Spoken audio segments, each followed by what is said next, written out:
بسم اللہ الرحمن الرحیم۔ میں ظفر صاحب کی شاعری کی طرف جس شعر سے متوجہ ہوا تھا آج سے کچھ 3-4 دہائیاں قبل، وہ تھا کہ مجھے کبڑا نہ سمجھو زندگی پر، میں ہنستے ہنستے دوہرا ہو گیا۔ یہ بالکل مختلف شعر تھا۔ اس زمانے میں ہمیں جو شعر سننے کو ملتے تھے یہ ان جیسا نہیں تھا۔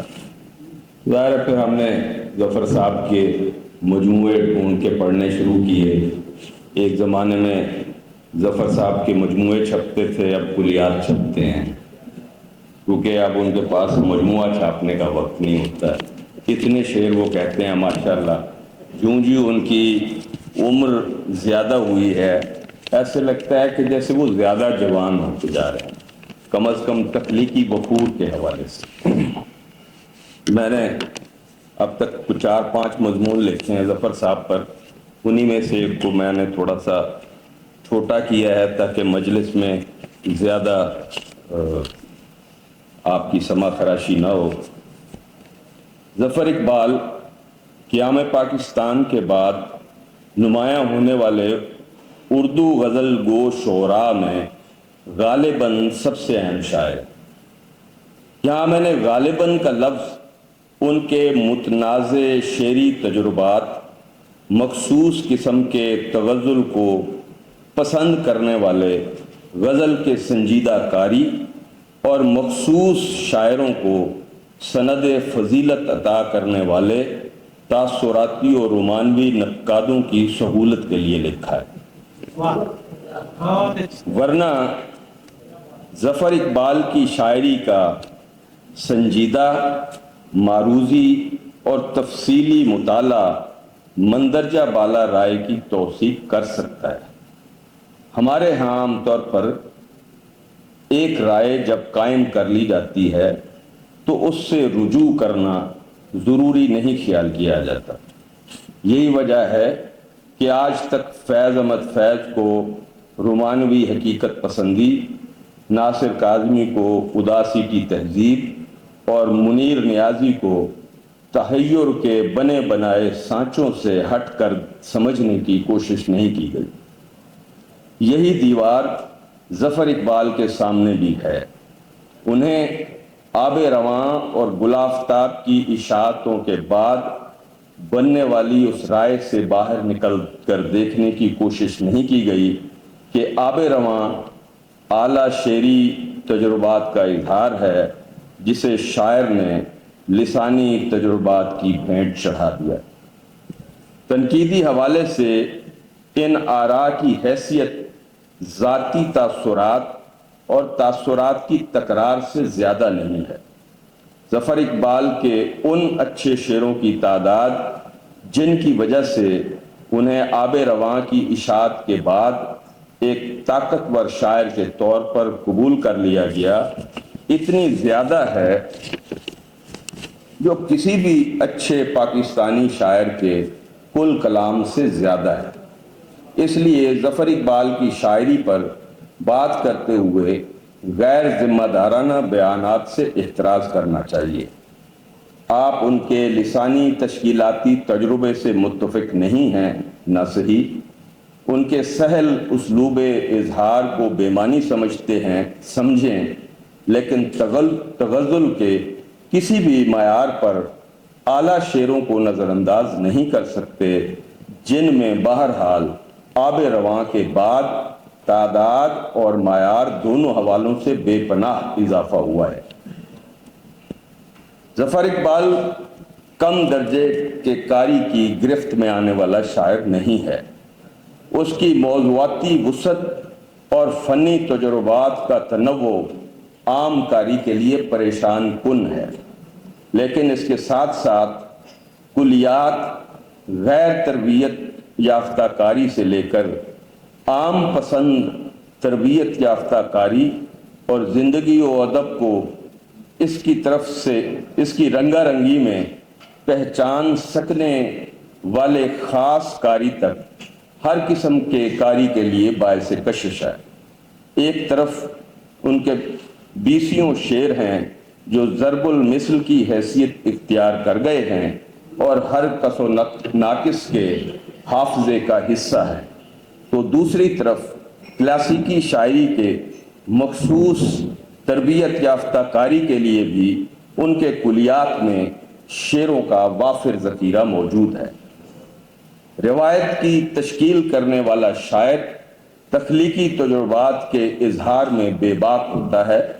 وہ اپنے ذہن میں کسی مخصوص کاری کو رکھ کر شعر نہیں کہتا۔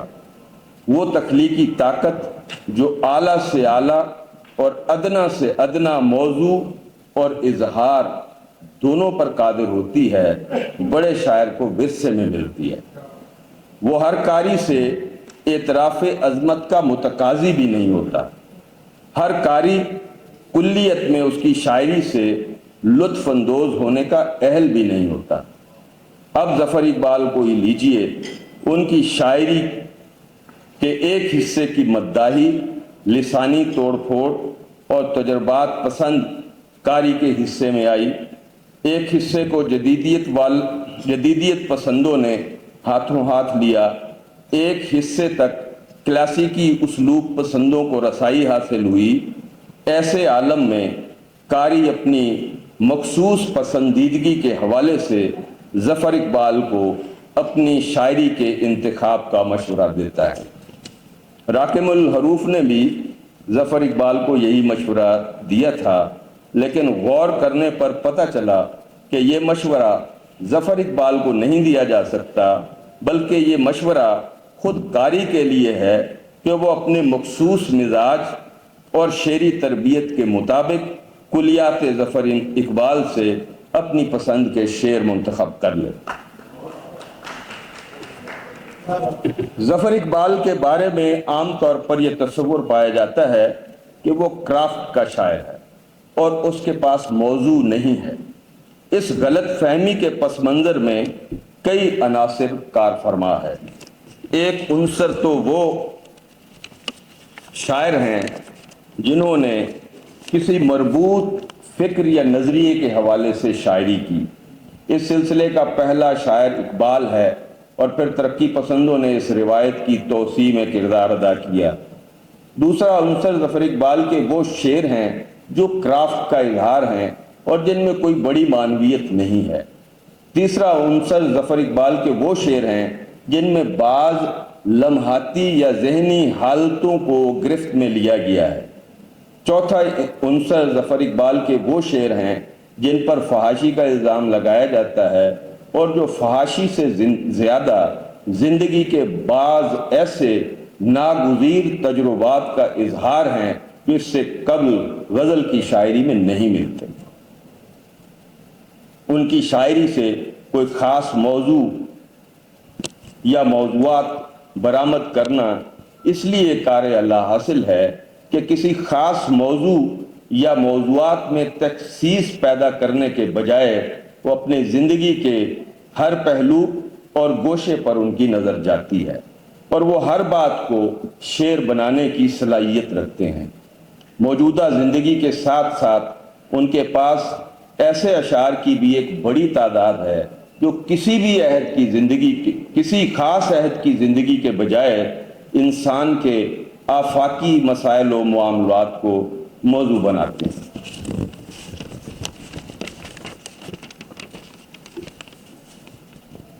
نئے تجربات کے بارے میں کوئی مثبت رائے شاعر کے عہد میں قائم نہیں ہو سکتی، کیونکہ شاعر کا عہد اپنے مخصوص مزاج کے مطابق اسلوب کا تقاضا کرتا ہے۔ یہی وجہ ہے کہ میر تک کی پوری شاعری کو ان کے عہد نے قبول نہیں کیا اور انہیں 72 نشتر والا شاعر بنا کر رکھ دیا۔ ان کے بہت سے تجربوں کو ان کے بعد کے ادوار نے دریافت کیا اور ان کی تحسین کی۔ ظفر اقبال کے ساتھ بھی یہی ہوا۔ کوئی انہیں لسانی ساختوں کا شاعر کوئی کرافٹ کا اور کوئی کلاسیکی اسلوب کا اور باقی سرمایہ کو رطب و یابس۔ میرے خیال میں ان کے اس رطب و یابس پر آنے والے زمانوں کی نظر ہے اور ظفر اقبال کو اس بات کا احساس ہے۔ یہی وجہ ہے کہ وہ ہر طرح کی مخالفانہ آراء کے باوصف مسلسل اپنے کام میں منہمک رہتے ہیں، یہاں تک کہ وہ اپنی مخالفانہ آراء کو بھی خاطر میں نہیں لاتے۔ ظفر اقبال ہمارے عہد کے سب سے زندہ شاعر ہیں۔ وہ نہ صرف خود مسلسل زیر بحث رہتے ہیں بلکہ انہوں نے غزل کو بھی ہمارے ادبی منظرنامے کا حصہ بنائے رکھا۔ شاعری کے حوالے سے دیکھا جائے تو یہ دور جدید نظم کا دور ہے۔ اس دور میں خالص غزل کے دو ایک شاعر ہی ملتے ہیں۔ ظفر اقبال کا نام ایسے شاعروں میں سر فہرست ہے جنہوں نے اس صنف سخن کو جدید عہد میں زندہ رہنے کے لیے خون دل فراہم کیا۔ وہ ایسے شاعر ہیں جن پر بات نہ کسی ایک مضمون میں مکمل ہو سکتی ہے اور نہ کوئی ایک نقاد ان پر حرف آخر لکھ سکتا ہے۔ مختلف شعر فہم مختلف اوقات اور مختلف زمانوں میں ان پر بات کرتے رہیں گے اور ان کی شاعری کے مختلف گوشوں تک قاری کی رسائی ممکن بناتے رہیں گے۔ بہت شکریہ۔